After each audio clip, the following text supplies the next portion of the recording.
मेरी माँ पापा के कमरे में अक्सर नहीं सोती थी। अगर किसी रात पापा के कमरे में सोती थी तो अगली सुबह मम्मी रोते रोते बाहर निकलती। एक दिन मम्मी सोई हुई थी, तभी मैं मम्मी की चादर लेकर पापा के कमरे में चली गई, पापा का राज जानने के लिए। वो सुनकर आपके होश उड़ जाएंगे। मेरी आंख खुली तो मैंने मम्मी को सिसकते हुए देखा। वह मेरे बिस्तर के पास बैठी बुरी तरह रो रही थी। अपनी माँ को ऐसे देखकर हमेशा मेरा दिल तड़प जाया करता था, लेकिन मैं चाहकर भी कभी उनसे कुछ नहीं पूछ सकती थी। अक्सर ही सुबह मम्मी का ऐसा हाल होता था। कुछ समय पहले मैंने एक बार माँ से पूछा था कि आखिर वो पापा के कमरे से सुबह सुबह बाहर आकर इतना रोती क्यों है, तो मम्मी ने कोई जवाब नहीं दिया और मुझे डांट दिया।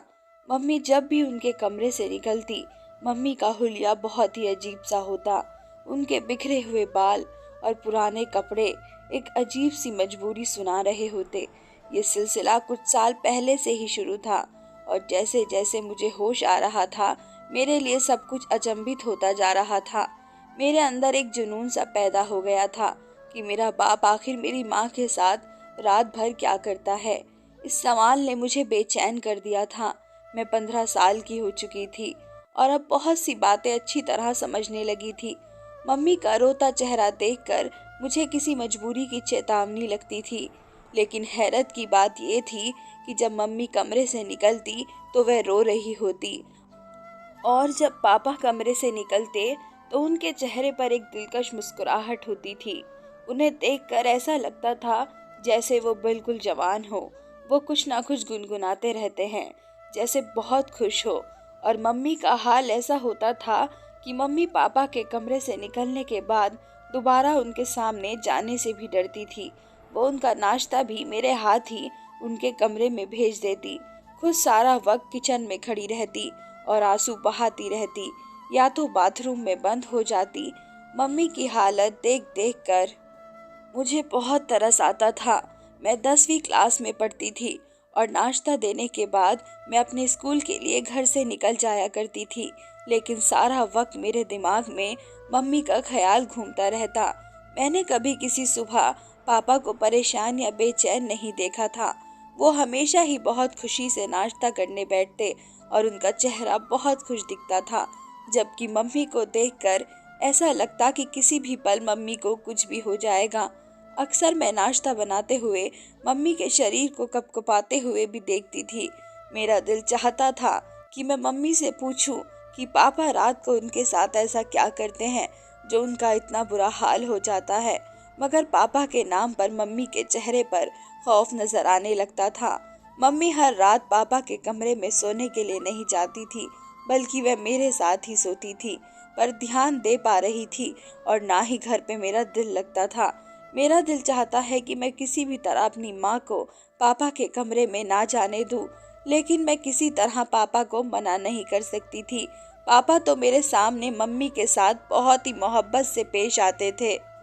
घर के माहौल ने मुझे इस कदर परेशान किया था कि मैं छमाई इम्तिहान में बुरी तरह फेल हो गई। मैंने मम्मी पापा को रिजल्ट नहीं बताया, लेकिन मेरे दोस्त हैरान थे क्योंकि मैं पढ़ाई में बहुत अच्छी थी। वो बार बार मुझसे पूछने लगे कि मेरा ध्यान कहाँ रहता है। मैंने उससे मम्मी और पापा के बारे में बता दिया। तुम्हारे पापा अंग्रेजी फिल्में तो नहीं देखते? सलोनी ने अचानक से सवाल किया। मैं हक्का बक्का सी देखने लगी। फिल्म का भला क्या मकसद था? वह अलग निगाह से मुझे देख रही थी और मैं ना समझ पाई। उसने बात बदल दी, लेकिन मेरी सुई उसकी बात पर अटक गई।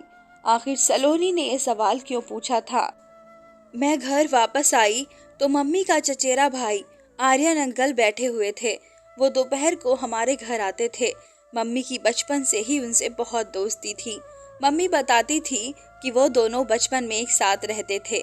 फिर आर्यन अंकल दुबई चले गए और मम्मी की शादी पापा से हो गई। मम्मी की शादी को 17 साल हो चुके थे और मैं उनकी इकलौती बेटी थी।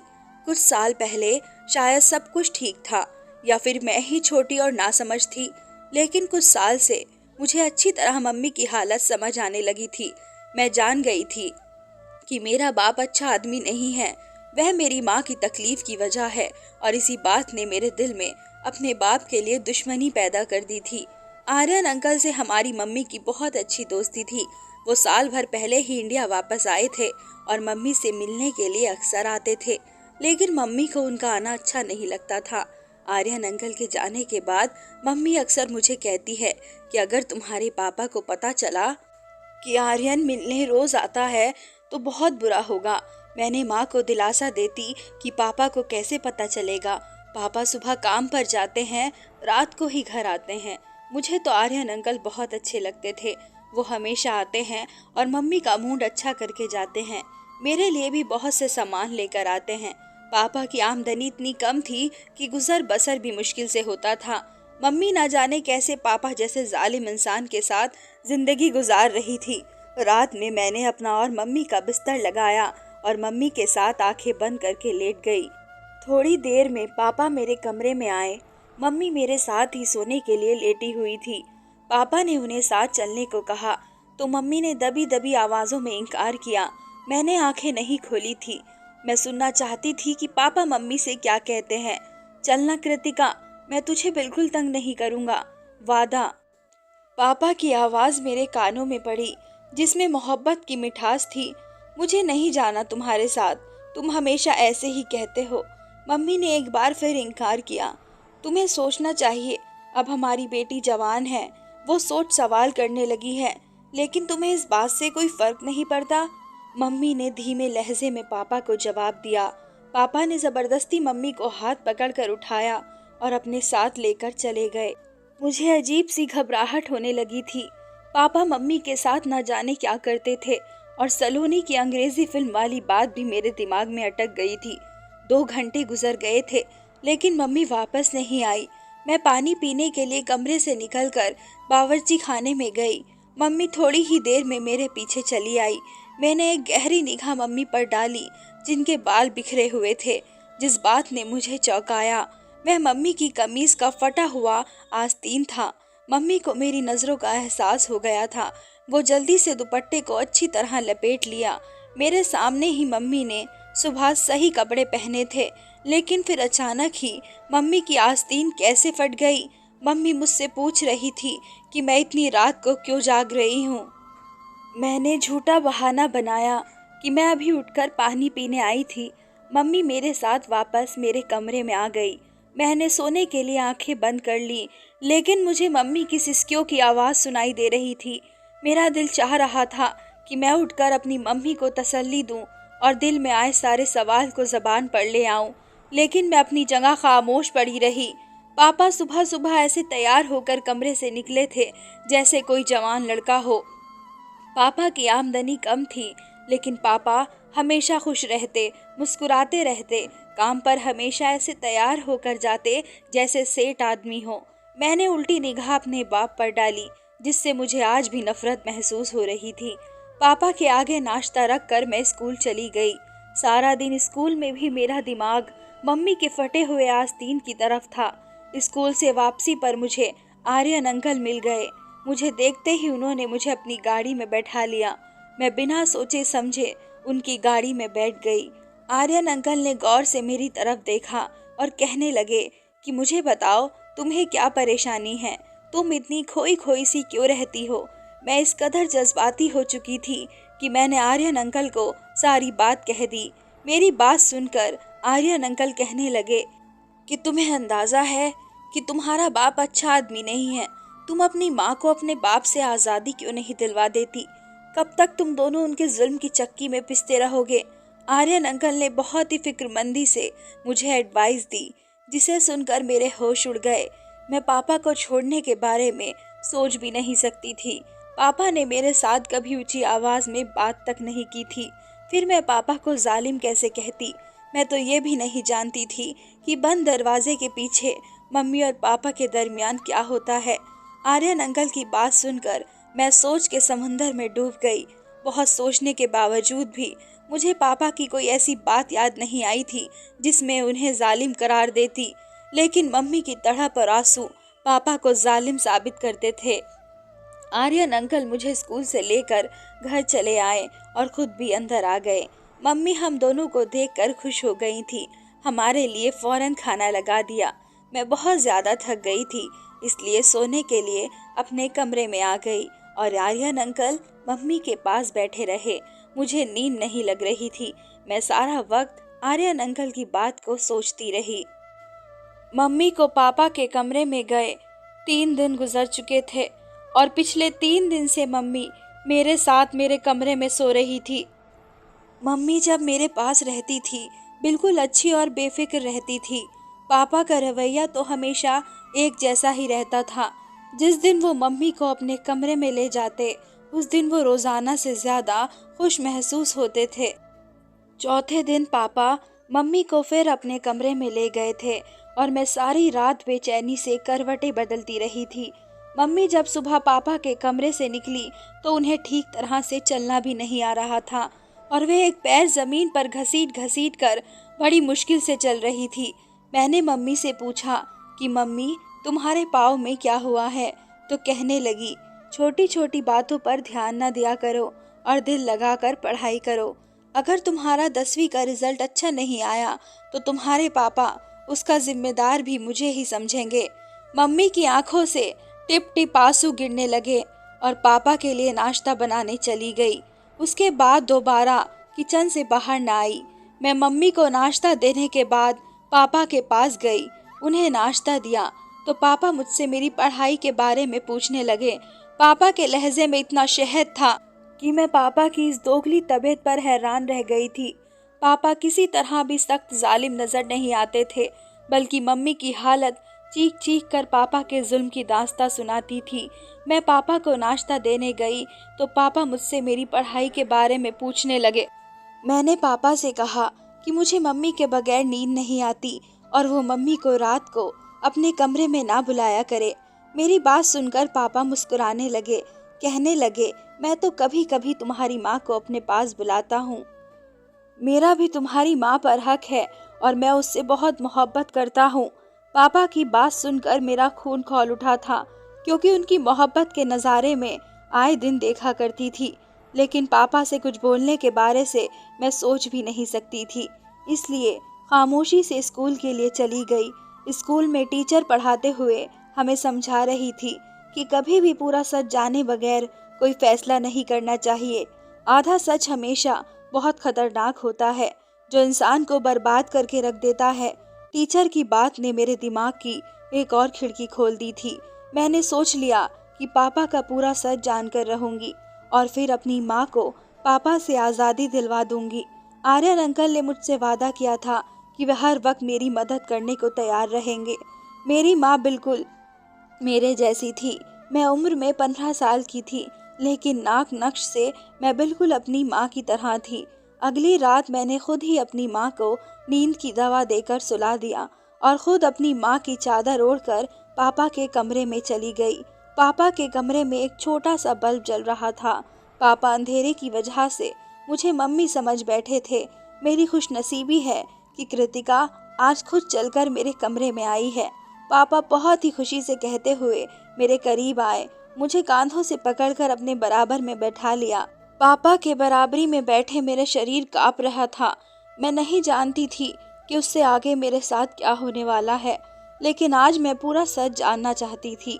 पापा बहुत मोहब्बत से कहने लगे, कृतिका बेटी जवान हो रही है, ये कहकर तू मुझसे इस कदर दूर हो गई है कि मुझे ज़बरदस्ती तुझे अपने कमरे में बुलाना पड़ता है। मेरा भी तो तुझ पर कुछ हक है। मैं मानता हूँ कि हमारी बेटी जवान हो रही है, लेकिन वो इतनी छोटी भी नहीं है कि उसे ये ना समझ हो कि माँ बाप एक कमरे में एक साथ रहते हैं। तू सारा दिन काम करके थक जाती है, चल अब सुकून से मेरे साथ सो जा।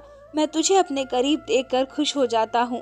पापा को अंधेरे की वजह से मेरा चेहरा नजर नहीं आ रहा था और पापा ने खुद ही मुझे अपने तकिए पर लेटा दिया। वे बहुत आहिस्ता आहिस्ता मेरे कान के करीब होकर बातें करने लगे। वे कह रहे थे कि अपने आमदनी का कुछ हिस्सा उन्होंने जमा कर लिया है, जिससे वह मेरी शादी करेंगे। उसके बाद जो कुछ पापा ने कहा वो सुनकर मेरे होश उड़ गए। वे कह रहे थे, मैं जानता हूँ कि आर्यन ने एक बार फिर हमारे घर का रास्ता देख लिया है, लेकिन कृतिका मैं तुझे बता दूं कि वो इंसान ठीक नहीं है और ना ही उसकी नीयत अच्छी है। पहले भी एक बार वो तुझे बर्बाद करने की कोशिश कर चुका है और अब तो हमारे घर जवान बेटी भी है, इसलिए तो एहतियात का दामन थाम के रखना। पापा को अभी तक मालूम नहीं था कि मैं मम्मी नहीं बल्कि उनकी बेटी हूँ। पापा बहुत आहिस्ता से मेरे बालों में हाथ फेर रहे थे और कुछ ही देर पापा को नींद लग गई। काफी देर तक मैं पापा के पास लेटी थी, लेकिन पापा तो बहुत गहरी नींद सो चुके थे। मैं खामोशी से उठकर कमरे से बाहर निकल आई। पापा ने कुछ भी ऐसा नहीं किया था जिससे मुझे कुछ भी समझ आता, इसलिए आर्यन अंकल और मम्मी को लेकर मेरे दिल में बहुत से सवाल पैदा हो चुके थे। अगली सुबह पापा रोजाना की तरह थे और उनका चेहरा ऐसे था जैसे मम्मी के साथ रात गुजारने के बाद हुआ करता था। मैं खामोशी से पापा का जायजा ले रही थी, लेकिन मुझे पापा के रवैये में कोई बदलाव नजर नहीं आ रहा था। स्कूल से वापस लौटी तो घर के बाहर ही आर्यन अंकल की गाड़ी खड़ी हुई थी। मैं हमेशा दूर से नमस्ते कर कर घर आती थी, लेकिन आज मैं चोरों की तरह दबे पाँव घर में घुस गई। मम्मी और आर्यन अंकल मेरे कमरे में एक साथ बैठे बातें कर रहे थे। उन्हें मेरी मौजूदगी का एहसास नहीं था। जो कुछ मैंने अपने कानों से सुना वह सुनकर मेरे होश उड़ गए। मैं सोच भी नहीं सकती थी कि वो सच जिसे जानने के लिए मैं बेताब थी वो इस कदर भयानक है। मम्मी आर्यन अंकल से हंसकर कह रही थी कि मैंने अपनी गुड़िया के दिल में उसके बाप के खिलाफ पूरी तरह नफरत का बीज बोया है और अब वो दिन दूर नहीं जब मेरी बेटी अपने बाप के खिलाफ खड़ी हो जाएगी। वो बुढ़ा जबरदस्ती मुझे अपने साथ इस रिश्ते में बांध कर रखे हुए है, लेकिन अब मैं आज़ादी चाहती हूँ। वह मुझे कमरे में लेकर जाता है और मुझसे बात करते करते ही सो जाता है, लेकिन जैसे ही मैं बाहर निकलती हूँ तो अपना हुलिया खुद ही खराब कर लेती हूँ। मैंने गुड़िया के दिल में ये बात अच्छी तरह बिठा दी है कि उसका बाप मुझ पर जुल्म करता है। एक दिन तो मैंने खुद ही अपनी कमीज का आस्तीन तक फाड़ डाला। मैं चाहती हूँ कि जब मैं उस बुढ़े से आज़ादी की बात करूँ तो मेरी बेटी मेरी ढाल बन जाए और मुझे अपनी गुड़िया को छोड़कर उसके घर से ना निकलना पड़े। गुड़िया तो दुनिया को मेरी बेगुनाही और अपने बाप के जुल्म की दास्तां सुना देगी और मैं गुड़िया को लेकर तुम्हारी जिंदगी में शामिल हो जाऊंगी। आर्यन अंकल हंसते हुए कहने लगे कि हाँ, मैंने गुड़िया से भी कह दिया है कि उसे जब भी मेरी मदद की ज़रूरत होगी मैं चला आऊँगा। मम्मी आर्यन अंकल से कहने लगी कि पहले की तरह तुम मेरे साथ बेवफाई न करना। एक बार पहले भी तुम मुझे बीच रास्ते में छोड़कर चले गए थे। उस वक्त मेरे पति ने मुझे माफ़ करके अपनाया था।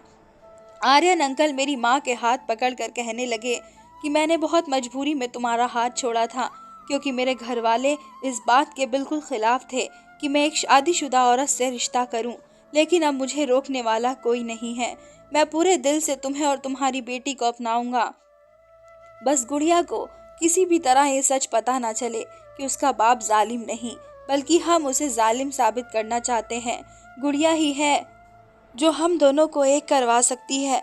मम्मी और आर्यन अंकल को यकीन दिला दिया कि सब कुछ वैसा ही होगा जैसे उन दोनों ने सोच रखा है। वो दोनों हंसते हंसते थक चुके थे और मेरे कदमों तले जमीन निकल गई थी। मेरी माँ सिर्फ मुझे ही नहीं बल्कि मेरे बाप को भी पूरी तरह धोखा दे रही थी और वह मेरे बाप के घर में बैठकर एक दूसरे आदमी के साथ मिलती थी और नए रिश्ते की बातें कर रही थी। मुझे पापा की बात याद आ गई कि आर्यन ने पहले भी हमारा घर उजाड़ने की कोशिश की थी। मैं बहुत कुछ जान चुकी थी, इसलिए कमरे के अंदर दाखिल हो गई। मुझे देखकर मम्मी और आर्यन अंकल चौंक उठे, लेकिन थोड़ी देर में उन्होंने अपने आप पर काबू पा लिया। आर्यन अंकल ने मेरी तरफ चॉकलेट बढ़ाई। मैंने चॉकलेट पकड़ने के बजाय मम्मी की शक्ल देखी और सख्त लहजे में मम्मी से पूछा कि आपको मुझे बताना पड़ेगा कि आखिर आपको पापा से क्या मसला है। मम्मी जान चुकी थी कि उनके झूठ का पोल खुल चुका है, इसलिए बिना झिझके मम्मी ने मुझे सारा सच बता दिया। मम्मी शादी से पहले अंकल से प्यार करती थी, लेकिन आर्यन अंकल ने उनसे शादी करने के बजाय दुबई जाकर नौकरी करने लगे और मम्मी की मोहब्बत को छोड़कर अपना कैरियर चुन लिया। बचपन की मोहब्बत में अपना रंग कच्चा ना होने दिया और मम्मी के दिल में आर्यन अंकल की मोहब्बत का रंग बसा रहा। मम्मी के घर वालों ने मम्मी के लिए पापा को पसंद कर लिया। मम्मी जवान और खूबसूरत थी, जबकि पापा उम्र में 10 साल बड़े थे और पापा सांवले शक्ल सूरत के मालिक थे, जबकि आर्यन अंकल हैंडसम थे। मम्मी के लिए पापा का रिश्ता घर वालों की मर्जी से था और मम्मी ने अपने घर वालों की ज़बरदस्ती पर पापा से शादी तो कर ली, लेकिन वो कभी पापा को दिल से अपना ना पाई थी। जबरदस्ती का ये रिश्ता मम्मी के लिए किसी बोझ की तरह था, लेकिन मम्मी इस रिश्ते को किसी तरह चला रही थी कि तभी शादी के 1 साल के बाद ही मैं माँ की गोद में आ गई थी। मम्मी की शादी के 8 साल बाद आर्यन अंकल दुबई से कुछ दिन के लिए वापस आए, तो उनके दिल में मम्मी को देखकर एक बार फिर से जज्बात जाग उठे। मम्मी भी बचपन की मोहब्बत और अपने जज्बात के हाथों मजबूर होकर आर्यन अंकल से चुपके चुपके मुलाकातें करने लगी। लेकिन कुछ ही दिनों में ये बात माँ के बड़ी मम्मी को पता चल गई और उन्होंने सारे खानदान में मेरी माँ की इज्जत को उछालना शुरू कर दिया। पापा माँ से सच्ची मोहब्बत करते थे, इसलिए उन्होंने मम्मी को बदनामी से बचा लिया और इस सारे बातें को झूठा साबित कर दिया। जब पापा ने मम्मी का साथ दिया तो सारा खानदान अपने आप ही खामोश हो गया। बड़ी मम्मी के हाथ मेरी माँ तो ना आ सकी, लेकिन उन्होंने आर्यन अंकल पर सख्ती की और उन्हें ज़बरदस्ती वापस भेज दिया। मोहब्बत का जोश जंग की तरह बैठ गया था। उसे 1 साल पहले आर्यन अंकल ने दोबारा जिंदा कर दिया। अंकल हमेशा के लिए इंडिया आ गए थे और एक बार फिर वो मम्मी के पीछे दीवाने हो गए थे। मम्मी को तो पहले ही दिन से पापा पसंद नहीं थे। हमारे हालात भी कुछ खास नहीं थे, जबकि आर्यन अंकल के पास दुबई का पैसा था और मम्मी के लिए पापा को छोड़ना कुछ मुश्किल नहीं था। लेकिन दिक्कत ये थी कि पापा मुझसे भी बहुत मोहब्बत करते थे और मम्मी भी मेरे बगैर नहीं रह सकती थी। इसलिए मम्मी ने जानबूझकर ये सारा खेल रचाया और मेरी नज़रों में पापा को गलत साबित कर दिया। मम्मी हमदर्दी बटोरकर मुझे अपने साथ ले जाना चाहती थी, इसलिए हमारे सामने पापा को जालिम साबित किया और खुद मुल्जिम बनकर रहने लगी। इतने साल से ये सोच रही थी कि पापा तो कभी ऊंची आवाज़ में हमसे बात तक नहीं किए, फिर वो बंद कमरे में माँ पर जुल्म कैसे कर सकते हैं। मैंने माँ से साफ साफ कह दिया कि अगर आपको उसके घर जाना है तो आप जा सकती हैं, लेकिन मैं अपने भोले भाले और वफादार बाप को नहीं छोड़ सकती। आर्यन अंकल जो पहले ही मम्मी को 2 बार छोड़ चुके थे, मम्मी उनसे ना जाने कैसे तीसरी बार उम्मीद लगाकर बैठी थी। मुझे आर्यन अंकल की आंखों में आज पहली बार अपने लिए सिर्फ और सिर्फ ख्वाहिश दिखाई दी थी और मैं जान गई थी कि उस ख्वाहिश को पूरी करने के बाद मम्मी उनके किसी काम की नहीं। मम्मी ने मुझे आगे के सुहाने सपने दिखाकर इस बात के लिए मजबूर किया कि मैं उनके साथ चल पड़ूं और पापा को छोड़ दूं। लेकिन मेरे लिए मेरे पापा को छोड़ना इतना आसान नहीं था और मेरे लिए मेरे पापा ही सब कुछ थे। अगर मेरे सामने सारा सच ना आता तो शायद मैं कुछ गलत फैसला कर बैठती, लेकिन भगवान का शुक्र है कि मैंने अपनी आंखों से सब कुछ देखा था और कानों से सुना था।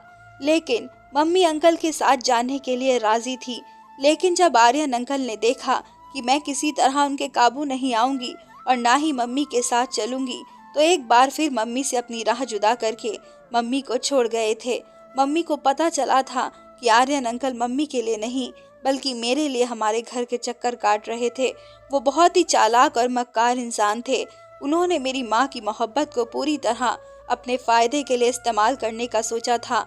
मम्मी को जब एहसास हुआ कि जज्बात की धारा में बहकर वो कितना बड़ा नुकसान करने जा रही थी, अगर मम्मी और मैं उनके साथ चले जाते तो वो मेरी इज्जत को एक बार फिर वैसे ही इस्तेमाल करते जैसे बड़ी मम्मी ने मम्मी की इज्जत की धज्जियां बिखेरने की कोशिश की थी। ना जाने कौन सा अच्छा काम हम दोनों माँ बेटी के काम आ गया था कि हम आर्यन अंकल के चंगुल से निकल गए थे। रात को पापा घर लौटे तो मम्मी ने खुद ही पापा के लिए खाना मंगवाया और अपना बिस्तर भी पापा के कमरे में लगा दिया। पापा खुशी देखने के लायक थे। पापा सच में मम्मी से बहुत मोहब्बत करते थे और ये उनकी मोहब्बत ही थी जो वो मम्मी की गलतियों को आज तक नज़रअंदाज करते आए हैं। इतने सालों में पहली बार मम्मी को अपनी गलतियों का एहसास हुआ था और उन्होंने पापा को दिल से अपनाया था। अगली सुबह पापा और मम्मी हंसते मुस्कुराते कमरे से बाहर निकले थे और मेरे दिल को एक ठंडक का एहसास हुआ था। कभी कभी हम प्यार के नाम पर ऐसा धोखा खाते हैं कि किसी को मुंह दिखाने के लायक नहीं रहते। असल मोहब्बत तो विवाह के बाद ही होती है, जिसमें इंसान एक दूसरे का ढाल बनकर एक दूसरे के ऐब ढक लेता है। उम्मीद करती हूँ आप सबको मेरी कहानी पसंद आई होगी। धन्यवाद।